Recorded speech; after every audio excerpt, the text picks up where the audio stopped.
you want to do instinctual mothering? Do you want to Sure, talk about that or no? I have a lot of problems with that, so sure. Okay. So this should be uncomfortable for me. Let's go. Right. No, but well, I feel that this book is really, if you like, in a word, is about instincts, and however you suppress them, ignore them, or Acknowledge them. Larissa really wants us to use them. And for me, it comes up a lot. A lot of these stories have good life lessons if you have a daughter. Like, I'm always like, when I read the stories, the messaging to like just being nice, being good, sitting still, being clean, presentable, kind, like better seen than heard kind of vibes of maybe like that still kind of leak into our lives in 2020 that seems so outdated, but I know still leak into my life now, and how I don't want that for my daughter. I don't want her to ignore her instincts, especially around danger or male danger. My own personal mothering instincts I'm like, oh, like God, like I question everything to the point of like insanity. I don't have natural instincts. I feel like I don't know where they are. I can't find them. And that's where this book gets me and bugs me and makes me ask questions. Because you don't dare want to make a mistake with her. And that is pure mother instinct because you know what I mean? The standard is so high because she is, you know, you're precious. I know. Yeah, I absolutely wanted to tell her reframe that. Yeah. But And so you were that's saying the instinct. It's very hard not to judge yourself, all of that, but you have it. It's just it's flaring up a bit, overload, because you're picking up on maybe other people's perceptions of what your instinct should be. Yes, and societal perception has not been something that has been too huge for me. Like I'm a pretty confident person. Like sometimes I'm confused when I look in the mirror and I don't see Claudia Schiffer because in my mind, she's right here, y'all. Same. Yeah.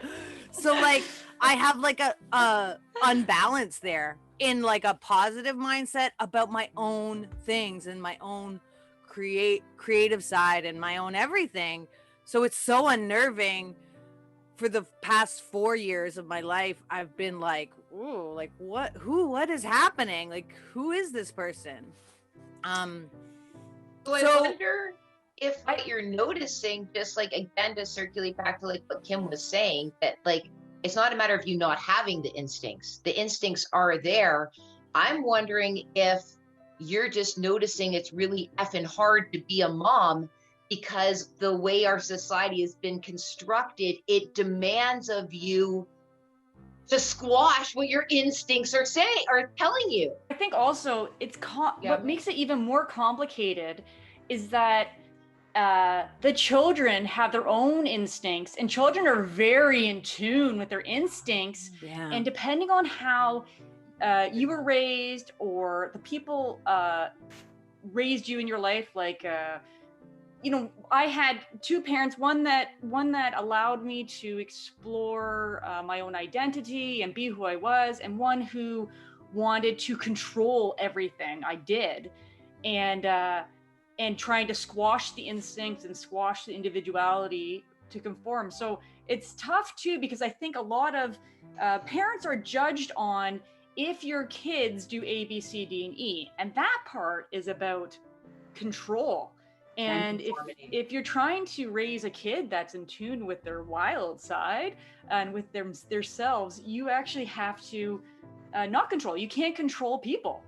All you can do is set your limits. These are the limits you have to be within, or these are my expectations, and then let them follow their instincts. And that's hard because that's when you get the harshest judgments from other people. Yeah, there's judgy. You know? I was gonna say, one of the reasons I had to get off that crazy train and move somewhere else, like where I am right now, women are supportive of other women raising their children. Where in Canada, like I get that, like there's such high standards and everybody has an idea of what it should be, whatever their standard is. And if that parent next to you isn't doing it, you shouldn't do that with her. And you're just like, all of a sudden, your mother instinct is like, whoosh, maybe I don't know what I'm doing. She seems like she knows what she's doing. I clearly don't, or whatever, right? Here, I feel way more confident here. But nobody's saying you're doing it wrong. Nobody says that. And if your children act out, your children are acting out. They're not like, you're a bad parent. Oh, that's You're so true. acting Whereas out. we The would look, person. see a perfect They're a person. robot child and we'd go, oh, they must know what they're talking about. They categorize that kid, and it's okay for a child to be like an adult and have like a bad day. It's okay. Yeah. They're a person. They're not a robot.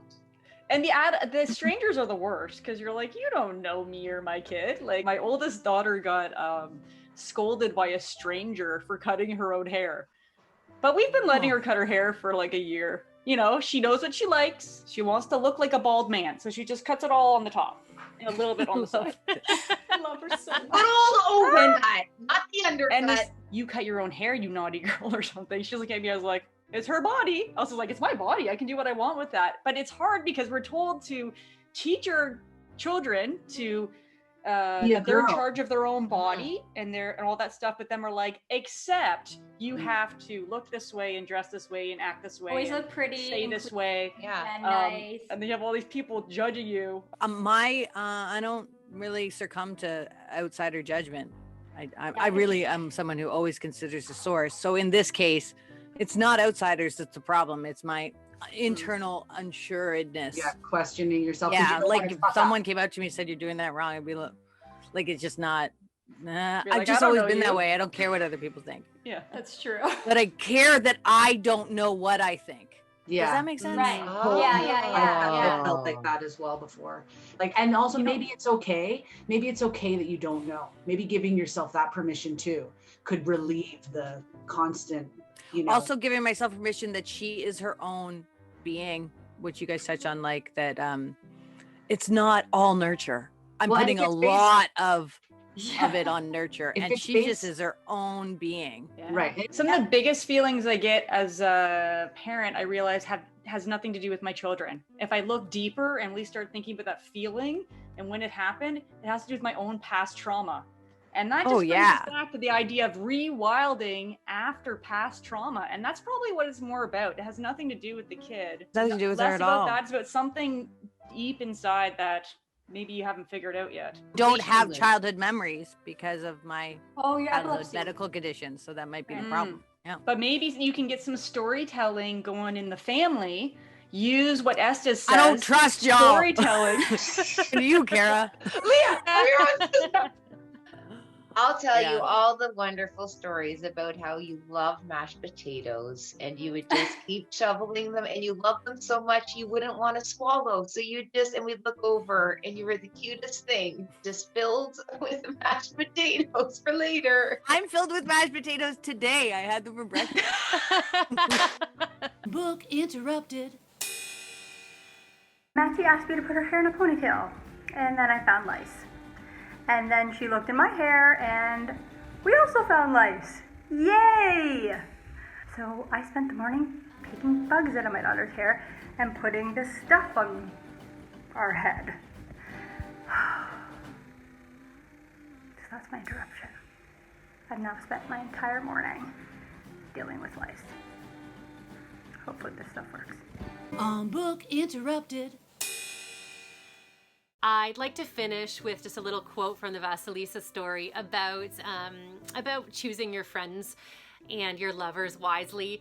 This is just a little nod to Sarah to thank her for getting this amazing group of women together, and hopefully an amazing group of listeners as well.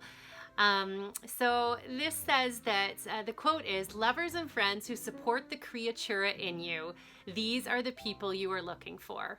So thank you, Sarah, for bringing me the people that I am looking for. We'll see you next time. Mind, body, and soul. Information is the goal. Trying to learn something new without being disrupted. Mind, body, and soul.